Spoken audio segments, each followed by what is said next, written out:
Ang pag-ibig ay hindi nagsisimula sa fireworks, slow motion, o dramatic na banggaan sa coffee shop. Nagsimula ito sa isang simpleng hi. Isang hina si Nend habang nakapajama, may hawak na cellphone, at may 2% battery pa. Si Aira, certified overthinker at mahilig mag-scene pero hindi mag-reply agad para kunwari busy. At si Mika, queen of awkward jokes at typo na kayang gawing hello ang hello.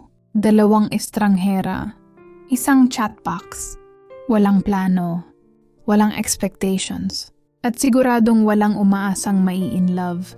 Sa una puro tawanan lang.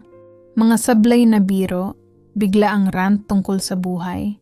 As mga tanong na favorite number mo, na wala namang kwenta pero sinasagot pa rin. Hanggang sa hindi na nila namalayan na araw-araw na silang magkausap at kapag hindi nag-reply ang isa, automatic na may drama sa utak.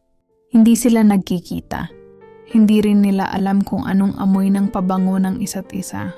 Pero kabisado na nila kung kailan malungkot ang kausap kahit may haha sa dulo ng message.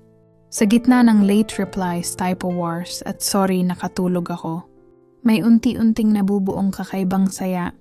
Yung tipong mapapangiti ka sa cellphone na parang ewan. At doon nagsimula ang problema. Kasi ang dapat sanang simple lang na chat, unti-unting naging paboritong parte ng araw. Hindi pa ito pag-ibig.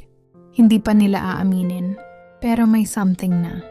At sa romantic comedy na ito, siguradong may kilig, kalokohan, selosan na walang karapatan, at isang tanong na paulit-ulit sa isip nila, chat lang ba to o may tinatago na ang puso?